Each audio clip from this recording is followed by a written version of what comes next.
Beruntun, seorang sopir pickup bernama Muhajir warga desa Tebluru, Kecamatan Solokuro dan penumpangnya Nailul Niam warga desa Dadapan, Kecamatan Solokuro terjepit di bodi pickup. Evakuasi kedua korban berlangsung dramatis.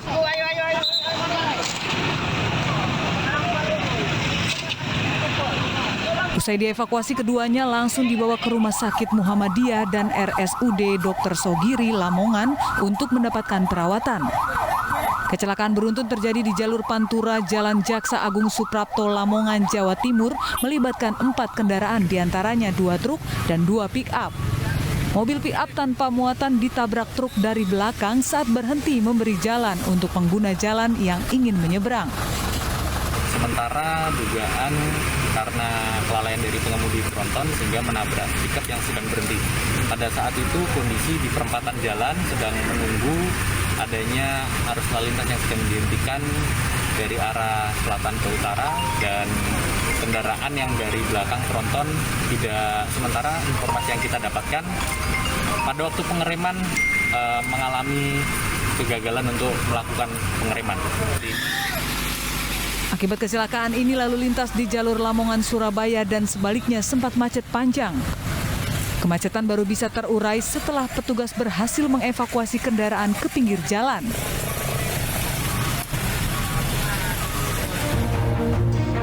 Selamat malam, apa kabar pemirsa? Proses evakuasi korban kecelakaan beruntun di Lamongan, Jawa Timur menjadi pembuka jumpa kita di iNews Prime. Belum kering air mata atas duka kehilangan dan perihnya tembakan gas air mata kadaluarsa di tragedi Kanjuruhan. Hati kita kembali remuk redam. Satu lagi, ada wanita meninggal dunia buntut huru-hara tragedi Kanjuruhan. Kini jumlah korban meninggal 130 orang. Saya Abraham Silaban, Anda menyaksikan iNews Prime.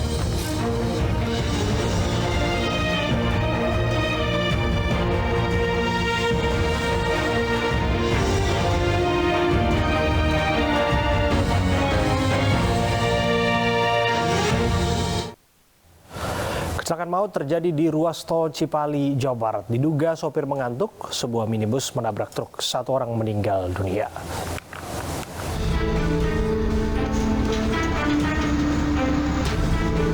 Minibus ini rusak parah akibat menabrak truk saat melaju di ruas tol Cipali, wilayah Subang dari arah Jakarta menuju Palimanan. Pengemudi diduga mengantuk, minibus sempat oleng sebelum menabrak bagian belakang truk. Akibat kecelakaan ini, 1 orang penumpang minibus meninggal dunia. Sementara pengemudi minibus dan 1 penumpang anak-anak mengalami luka-luka. Kata petugas tol Cipali itu dari Desa Barga, kendaraan minibus ditabrak di belakang katanya. Nabrak belakang betul? Ya, nabrak belakang gitu. Penumpang berapa orang itu Pak informasi? Yang meninggal 1 orang, yang luka-luka 2 orang juga. Seluruh korban dibawa ke Rumah Sakit Abdul Razak Purwakarta, Jawa Barat. Sementara kendaraan yang terlibat kecelakaan diamankan ke unit Laka Lantas Tol Cipali.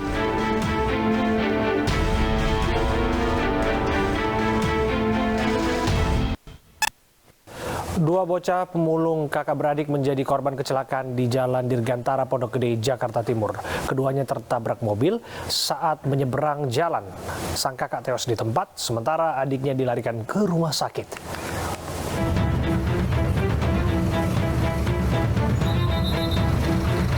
Dua orang bocah pemulung menjadi korban kecelakaan di Jalan Dirgantara, Pondok Gede, Jakarta Timur. Keduanya tertabrak mobil SUV putih yang sedang melaju kencang dari arah Pondok Gede menuju Pinang Ranti. Akibat kecelakaan tersebut, sang kakak yang berumur 10 tahun meninggal dunia di lokasi kejadian akibat luka parah di bagian kepala. Sementara adiknya yang berusia 7 tahun dibawa ke rumah sakit terdekat. Menurut saksi mata, kedua anak itu tertabrak mobil SUV putih saat sedang menyeberang jalan. Berapa orang dia Bang? Yang ketabraknya? Dua orang? Ya. Itu lagi main atau gimana sih Bang? Itu lagi nyebrang Pak. Lagi nyebrang? Iya. Oh. Itu posisi mobilnya kencang apa nggak sih? Kalau posisi mobilnya kencang sih Pak, lumayan ya. Sementara itu, untuk pengemudi serta barang bukti telah diamankan. Kasus kecelakaan tersebut kini ditangani petugas Laka Lantas Satuan Wilayah Jakarta Timur. Ruko berlantai 4 yang menjadikan toko dan gudang penyimpanan sepatu di Medan, Sumatera Utara ludes terbakar. 2 korban mengalami luka bakar akibat insiden tersebut.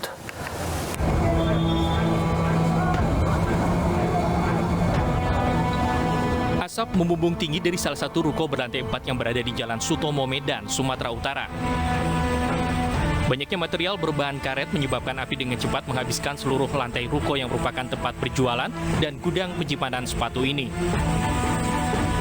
Petugas Damkar Medan yang menurunkan sedikitnya 13 unit mobil pemadam kebakaran kesulitan untuk memadamkan api karena tebal dan pekatnya asap di dalam ruko. Bahkan petugas sampai mengerahkan mobil tangga untuk menjangkau titik api yang berada di lantai 4 ruko. Kasih Komunikasi Damkar Medan Laurentius Manurung mengatakan akibat kebakaran ini 2 orang alami luka bakar dan sudah dievakuasi ke rumah sakit terdekat. Untuk korban, tadi diinformasikan ada 2 orang, tapi satu ternyata sudah berhasil keluar dan satu lagi tadi dibawa dengan polisi. Sempat terjadi keributan antara warga dan petugas pemadam kebakaran. Warga yang ingin membantu malah terlibat adu mulut dengan petugas. Belum diketahui penyebab kebakaran ini, namun kerugian material diperkirakan mencapai miliaran rupiah.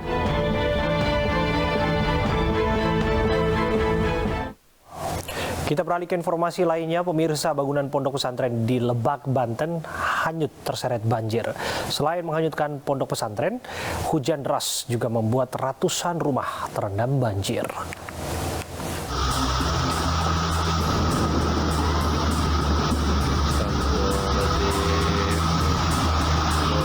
Banjir bandang membuat sebuah bangunan pondok pesantren di Lebak, Banten hanyut terbawa derasnya air. Beruntung saat kejadian tidak ada aktivitas di dalam salah satu bangunan pesantren Al-Falah tersebut. Seluruh santri dan pengasuh pondok pesantren telah dievakuasi sebelum banjir melanda. Hujan sangat tinggi, hujan, petir, terus angin juga ada. Air sekaligus apa berangsur? Air berangsur, tapi cepat gitu. Berangsur terus. Hanya dalam beberapa menit itu langsung gede. Selain menghanyutkan pondok pesantren, hujan deras juga membuat ratusan rumah terendam banjir. Total ada 210 rumah warga yang terdampak banjir akibat luapan dari 7 sungai di 5 kecamatan. Saat banjir surut, warga dibantu aparat kepolisian mulai membersihkan rumah mereka. Tidak ada korban jiwa akibat banjir bandang, namun kerugian ditaksir mencapai miliaran rupiah.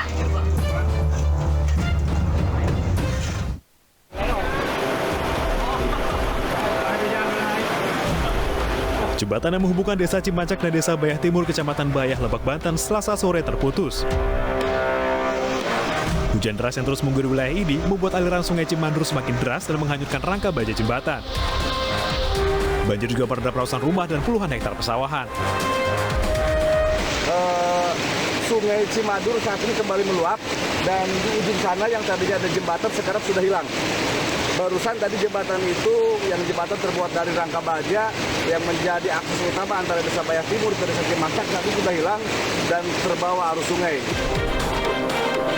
Putusnya jembatan membuat ratusan warga nyaris terisolasi karena tak bisa kembali ke rumahnya. Warga sangat membutuhkan bantuan pemerintah untuk mengevakuasi warga yang masih terjebak banjir.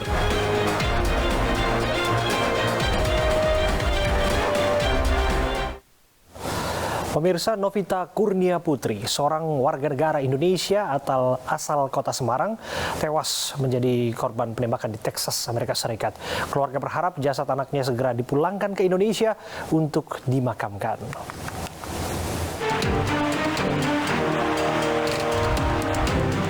Ibunda Novita Kurnia Putri terus menangis sembari memeluk dan mencium foto putrinya yang tewas di penodong peluru saat berada di rumahnya di Texas, Amerika Serikat. Tewasnya korban secara tragis membuat keluarga sangat terpukul dan kehilangan sosok tulang punggung keluarga. Ibu korban mengaku putri pertamanya pergi ke luar negeri untuk mencari pekerjaan. Selama tinggal di luar negeri, putrinya selalu menyisihkan uang untuk dikirim ke orang tuanya. Usai menikah dengan warga negara Amerika Serikat 4 bulan lalu, rencananya akhir tahun 2022 akan melangsungkan resepsi pernikahan di Semarang yang sempat tertunda karena pandemi COVID-19.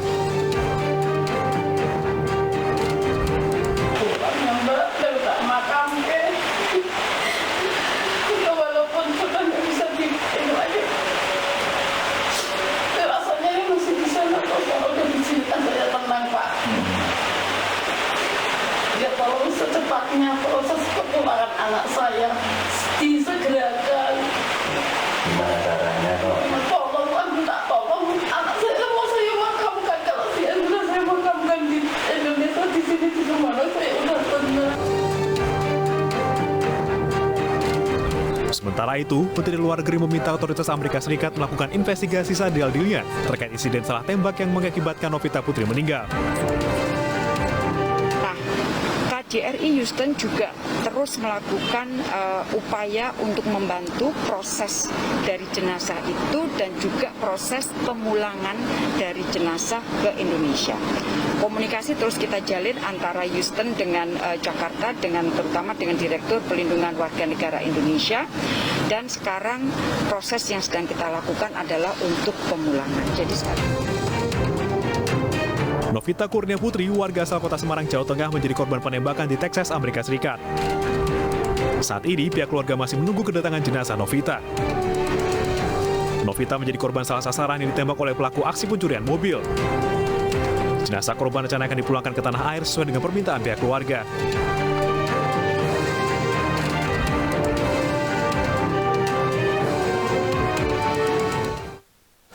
Kita beralih ke informasi selanjutnya. Korban jiwa tragedi sepak bola di Kanjuruhan bertambah 1 orang.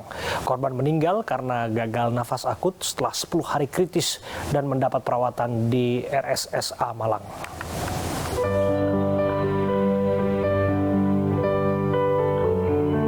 Korban jiwa tragedi sepak bola di Kanjuruhan bertambah 1 orang. Korban meninggal dunia bernama Helen Priscilla, berumur 20 tahun, warga Dusun Banjar Patoman, Amadanom, Dampit, Kabupaten Malang. Aremanita ini menghembuskan nafas terakhir Selasa pukul 14.25 usai menjalani 10 hari perawatan di Rumah Sakit Umum Daerah Dr. Saiful Anwar atau RSSA Malang. Pihak rumah sakit mengatakan kematian korban disebabkan gagal nafas akut. Helen sebelumnya juga sempat mendapatkan tindakan operasi pada 4 Oktober lalu. Secara keseluruhan kondisi korban mengalami trauma di wajah, patah tulang tangan, kemudian trauma di dada. Gagal nafas akut apa dokter? Akut respiratory distress syndrome berat atau dalam bahasa awam namanya gagal nafas akut. Itu penyebabnya kenapa, Dok? Penyebabnya kalau bisa disebabkan oleh injuri di luar paru-paru, biasanya karena multi trauma, ya kalau ada Mbak Helen karena memang ada multi trauma, sehingga mengakibatkan komplikasi berupa injuri atau cedera di paru-paru. Jenazah Helen langsung diberangkatkan ke rumah duka bersama keluarga. Korban Helen sebelumnya juga pernah mendapatkan kunjungan langsung dari Presiden Joko Widodo di rumah sakit usai kejadian tragedi Kanjuruhan. Pemirsa, Helen Priscilla, gadis 21 tahun yang meninggal buntut tragedi Kanjuruhan dimakamkan di Kecamatan Dampit, Malang, Jawa Timur. Pemakaman korban ditangisi keluarga dan kerabat korban.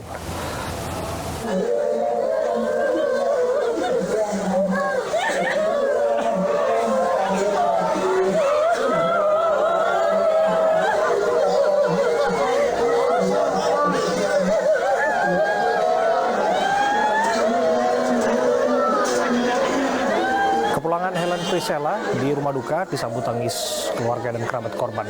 Helen menjadi korban ke-132 buntut tragedi Kanjuruhan 1 Oktober silam. Korban yang meninggal dunia akibat sesak nafas akut ini disemayamkan di rumah duka di area Pondok Pesantren Al Aziz, Desa Amadanom, Kecamatan Dampit, Kabupaten Malang, Jawa Timur. Setelah disolatkan, jenazah Helen akhirnya dimakamkan tak jauh dari area pondok pesantren, tepatnya bertempat tinggal di antar ratusan pelayat.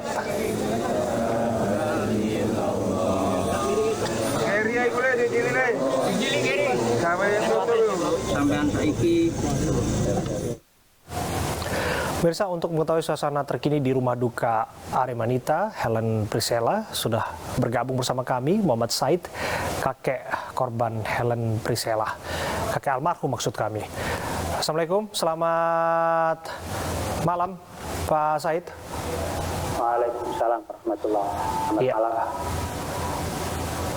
Pak, dengan Pak Said betul ya Pak? Ya betul. Pak Said, kami ingin mengucapkan bela sungkawa atas kepulangan cucu Anda, almarhumah Helen Priscilla. Kami berduka karena kami dengar bahwa yang bersangkutan masih muda ya sebetulnya Pak, 21 tahun ya, 20 tahun, betul demikian ya Pak Said? Betul, 1 tahun. Ya, keterangan apa yang didapatkan oleh pihak keluarga penyebab kematian secara lengkap? Ya, karena ada itu, gagal nafas itu. Pak Said, disebutkan gagal napas, apakah betul karena ada luka organ dalam korban? Iya, kata dokter seperti itu. Ada luka dalam sehingga menyebabkan ada gagal napas. Oke, artinya korban sempat dioperasi ya untuk penyembuhan? Iya, betul. Oke. Kapan komunikasi terakhir dengan korban? Apakah bisa berkomunikasi secara verbal begitu atau bertatap muka? Saya sendiri tidak sempat sampai bertemu langsung. Cuman ketika selesai operasi saya baru ke sana, ke rumah sakit. Oke. Setelah selesai operasi, apakah korban masih siuman? Ya, sudah tidak sadar. Habis operasi itu sudah tidak sadar sampai meninggal. Oke. Kami dengar bahwa korban juga sempat dibesuk oleh Presiden Jokowi. Betul demikian ya? Iya, betul. Oke, bisa dijelaskan apakah waktu Presiden besuk sebetulnya keadaan korban waktu itu masih bisa berkomunikasi, keadaannya baik-baik saja, sampai pada akhirnya memburuk belakangan ini, Pak Said? Kalau persisnya saya nggak tahu, cuman saya ketika ke situ sudah selesai kunjungan dari Pak Jokowi. Cuman keadaan almarhumah waktu itu masih belum sadar. Oke. Artinya ketika Pak Jokowi pun sempat menjenguk korban, waktu itu almarhumah belum sadarkan diri ya? Iya, betul. Oke.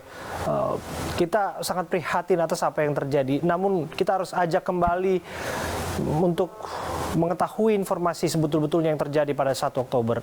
Apakah itu pertama kalinya cucu Anda, dalam hal ini almarhumah Helen Priscilla, menonton pertandingan Arema? Enggak.